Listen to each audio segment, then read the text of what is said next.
Hi friends, எல்லாருக்கும் வணக்கம். எல்லோரும் என்ன பண்ணுறீங்க? எல்லாருக்கும் தீபாவளி வந்துருச்சா?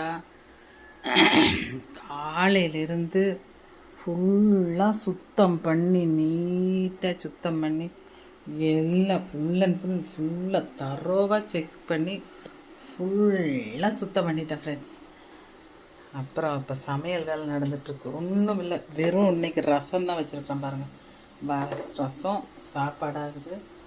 சோயாபீன்ஸு பொரியல் பண்ண போகிறேன். வேறு எதுவுமே கிடையாது.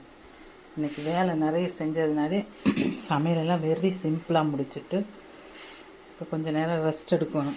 இன்னும் வந்து ஹால் சுத்தம் பண்ணணும். பெட்ரூம் ஆல்ரெடி சுத்தம் பண்ணியாச்சு.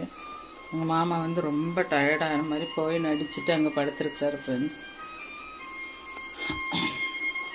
வீட்டிலலாம் வேலைகள்லாம் ஓரளவுக்கு முடிஞ்சிருக்குன்னு நினைக்கிறேன். நாங்கள் தான் ரொம்ப ஸ்லோ. நீங்களாம் ஸ்பீடாக பண்ணியிருப்பீங்க வேலைங்க. அப்புறம் இது பாருங்கள் ஃப்ரெண்ட்ஸ், ஊட்டியிலேருந்து நான் கொண்டு வந்தேன். இது வந்து நிறைய பூத்து இருந்துச்சு. நேற்றுக்கு முந்தின நாள் எடுத்து சாமிக்கு வச்சுட்டேன். நல்லா அழகாக இருக்குல்ல, இந்த கலரு செமையாக இருக்குது ஃப்ரெண்ட்ஸ். எனக்கு ரொம்ப பிடிச்சிருக்கு. உங்களுக்கு பிடிச்சிருக்கான்னு கமெண்ட்ஸில் சொல்லுங்கள். நிறைய இருந்தது, இங்கெல்லாம் இருந்துச்சு. இதில் இருந்தெல்லாம் பிடுங்கிட்டேன். இப்போ மொக்கு நிறைய வந்திருக்கு. அப்புறம் இதுவும் ஊட்டியிலேருந்து கொண்டு வந்தால் தான். இது என்ன செடின்னு தெரியல, ஆனால் ஊட்டியில் பிடுங்கிட்டு வந்தேன். இது நல்லா தழைஞ்சி வருது. அப்புறம் இதை பாருங்களேன், இது குட்டியோண்டு பூ. இது வந்து இதுவும் ஊட்டியிலேருந்து தான் நான் கொண்டு வந்தேன். ஆனால் ஊட்டியிலேருந்து கொண்டு வந்தால் வராதுன்னாங்க. செம்மையாக வந்துருச்சு. என் வீட்டிலலாம் சும்மா வச்சாலே வந்துடும் என் கைக்குன்னு சொல்லுவாங்க வீட்டில் அம்மாவங்க.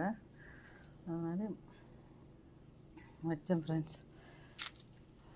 ஏன்னா மலைக்கு செடிகள்லாம் நிறைய வளர்ந்து, இதெல்லாம் துளசி அதுவாக வந்தது ஃப்ரெண்ட்ஸ். காடு மாதிரி எனக்கு துளசி வந்துடுது.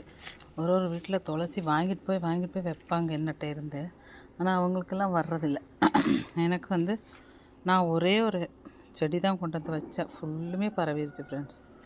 ஃபுல்லாமே துளசி செடி தான்.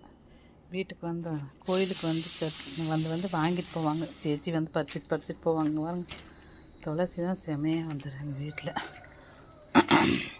இது பப்பாளி பெருசாக வந்துருச்சு. இங்கே வரைக்கும் காயே வந்துருச்சு. இந்த பைப் லைன் இதில் போகிறதுனாடி எங்கள் மாமா என்ன பண்ணிட்டாரு, வெட்டி விட்டுட்டார். நான் இந்த பக்கம் திரும்புறதுக்குள்ளே மரம் போச்சு. இப்படி திரும்புறதுக்குள்ளே போயிடுச்சு ஃப்ரெண்ட்ஸ். பாருங்கள், வேலை நடந்துகிட்டே இருக்குது. இடத்துல வச்சுட்டு எண்ணெய் ஊற்ற மறந்துட்டு அப்படியே பின்னாடி போயிட்டாங்க. எண்ணெய் ஊற்றி ஃப்ரை பண்ணுவோம் அப்படின்ட்டு சோயாபீன்ஸு ஃப்ரை பண்ணலான்னு. ஓகே ஃப்ரெண்ட்ஸ், உங்களுக்கு பிடிச்சிருந்தா லைக்